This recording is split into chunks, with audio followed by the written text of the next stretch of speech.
These are the Miracle-Gro tree and shrub plant food spikes, and just as the name implies, they're spikes that you hammer into the ground around your trees and shrubs.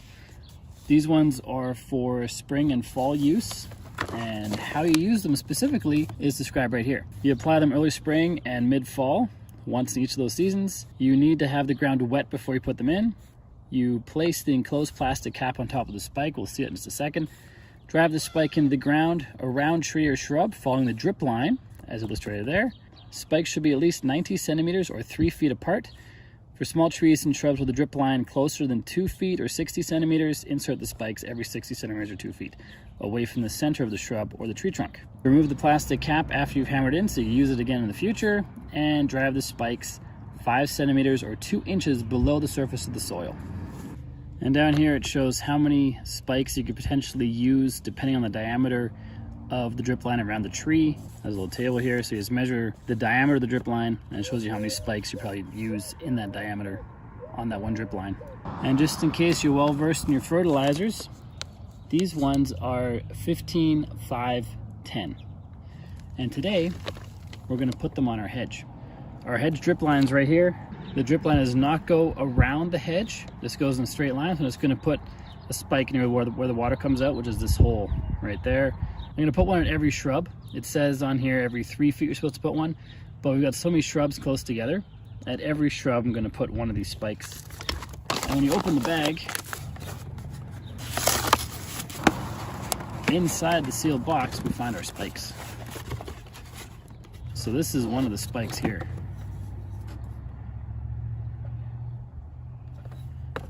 And the plastic cap that you hammer on to get them into the ground is down at the bottom, at least it is in my case.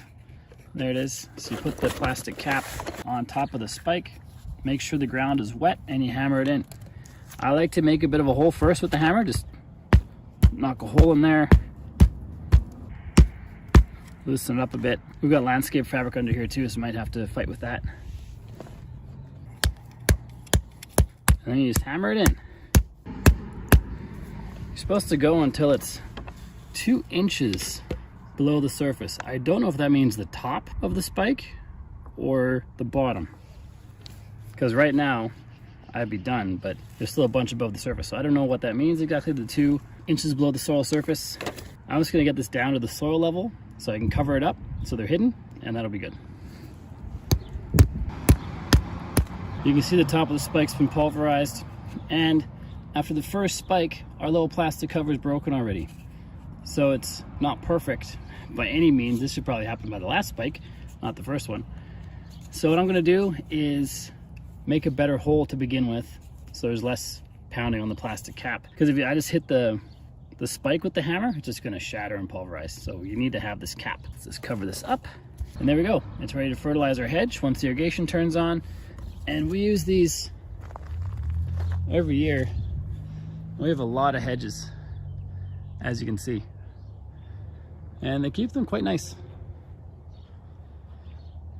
So the only drawback is the plastic cap that breaks almost right away. There's really no way around that. You can try hitting it or having something else on top, but unless you have something that's the right shape, it's hard to replace the plastic cap. So the best thing you can do is dig the hole in advance. Luckily there's the backup cap in here. Usually there's 2. You can see it down there at the bottom. Even so, without pre-digging, we broke the first cap on the first spike. So I don't see why the second cap wouldn't break on the second spike. So pre-dig to get the best results with these.